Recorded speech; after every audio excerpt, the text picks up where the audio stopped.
First of all, I am not a religious person, but a writer. And I examine mythology from an astronomical perspective.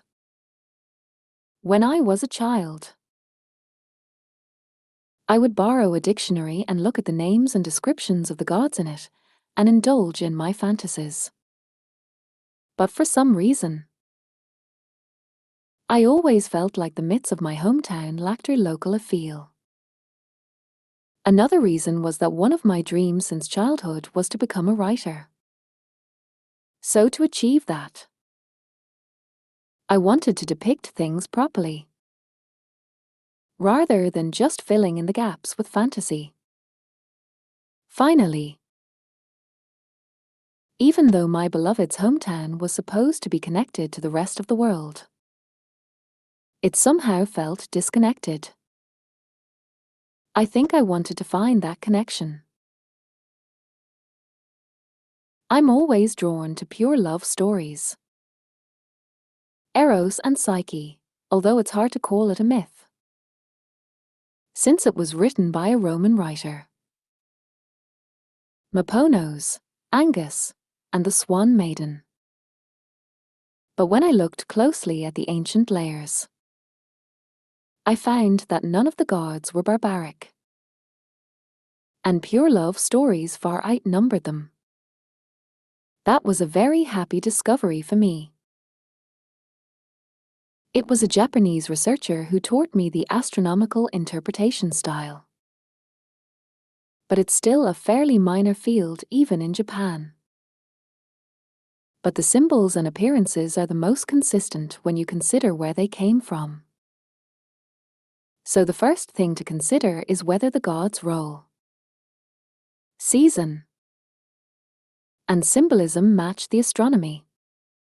For example, if you combine all of these, I think the Norse god Thor would be best suited to the constellation Sagittarius.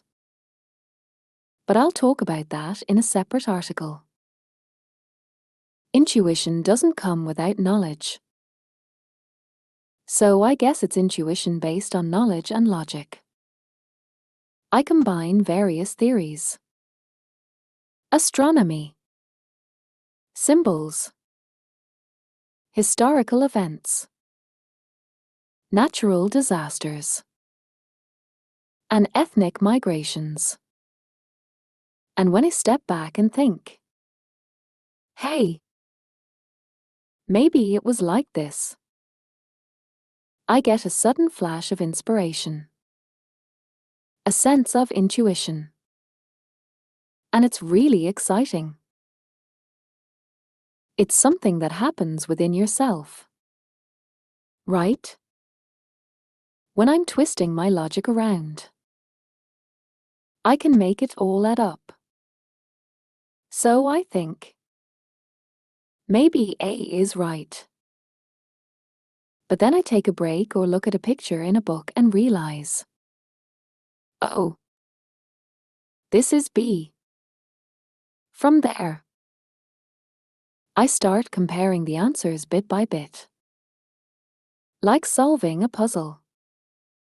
But at times like these, I somehow feel a sting of uneasy in the pit of my stomach. I'm not an ancient person myself, and I'm only gathering fragments. So it would be difficult if I didn't keep in mind that my findings might not be true. However, I'm confident that if I look at the sky with the intention of respecting the ancients and embracing their perspective, I'll find that it's the most consistent and brings me closer to the ancient myths. So, I think that if people use this as research material and realize that that perspective is possible, we might get closer to the truth. The mistake of thinking I'm always right.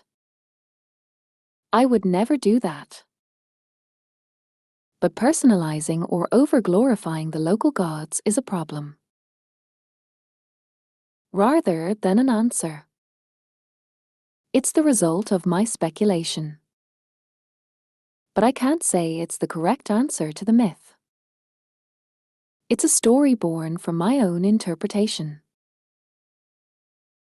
rather than believing it. I'd be happy if people viewed it as a work of art, just like enjoying a movie or novel. I designed it so that it can be read even if you're not familiar with the mythology.